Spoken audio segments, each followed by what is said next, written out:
20대 때 사랑했던 여친이 있었습니다. 너무 사랑했는데 4년을 사귀었는데 결국은 헤어지게 되었습니다. 20대의 저의 노선은 죽을 만큼 한번 사랑해보자는 주의였는데요. 정말 그렇게 사랑했습니다만 현실의 벽이 컸습니다. 떠나는 그녀가 저더러 사랑한다고 했을 때 제가 그런 말을 했었죠. 사랑하면 뭐하냐? 함께 할 수도 없는데, 같이 있을 수도 없는데. 그때 참 힘들었는데 그냥 살았습니다. 숨을 쉬고 살면 사라집니다. 죽는 것보다 사는 것이 훨씬 낫습니다.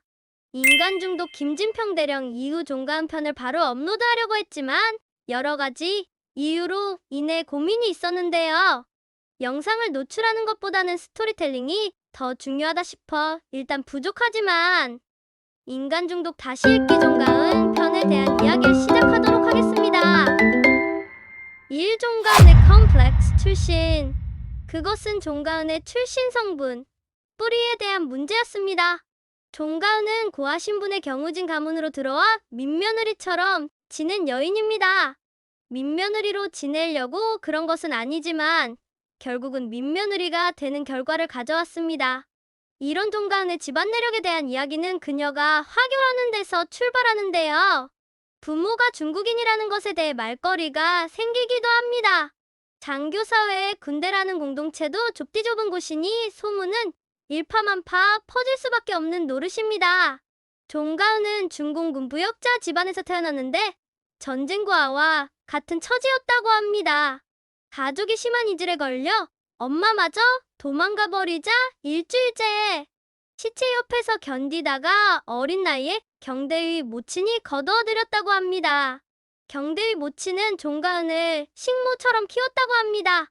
그래서 경대위와는 친오빠와 같은 관계인데 결혼을 하게 되었다고 합니다.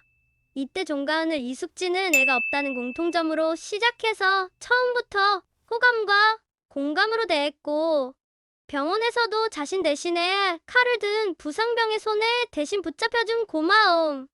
남편이 참모 총장이 참석한 파티에서 만취하여 실수하려고 했을 때 발벗고 나서서 참모 총장과 블루스를 추는 희생을 보여줘 남편의 실수를 만회해준 데 대한 애틋함에 이숙진은 오히려 식모가 아니고 딸같이 키웠겠지 뭐 이런 식으로 대구합니다. 그때 최중령네가 감초티 같은 발언을 합니다. 동병상련인가봐요. 상사의 말에 저렇게 딴지를 걸자 이숙진 조여정부는 최중령내 전해진 분에게 오히려 이렇게 우회적으로 갈굽니다. 김치 좀 담궈줄래요? 귀찮나봐. 젓갈은 뭘 담을까요? 백김치도 담궈야 할까봐요. 최중령네는 김진평 대령 부인에게 말 한마디 잘 못했다가 김치를 담궈야 할 처지에 놓이게 되었답니다. 전혜진과 조여정의 연기는 참 멋집니다.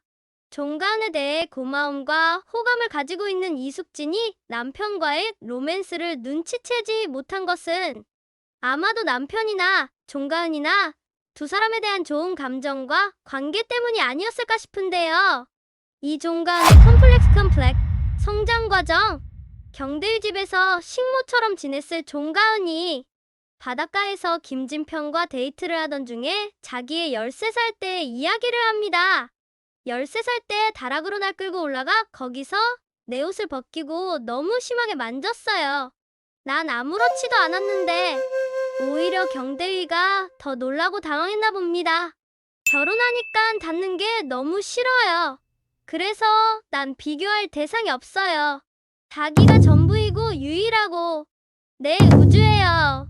전쟁과 처지에서 그대로 자신을 먹여주고 입혀주고 살게 해준 그 집안의 아들이 자신의 몸을 어떻게 대했는지에 대해 영화는 짤막한 편입만 보여주지만 이 대화를 염두에 두고 볼 때 대충 상상이 되기도 합니다. 마음이 열리지 않았는데 몸을 열어야 하는 어린 소녀의 처지와 환경과 감정선을 생각한다면 종가은은 인간적으로 굉장히 불쌍한 여자라는 생각이 듭니다. 종가은은 그림자가 길고 짙은 여자입니다.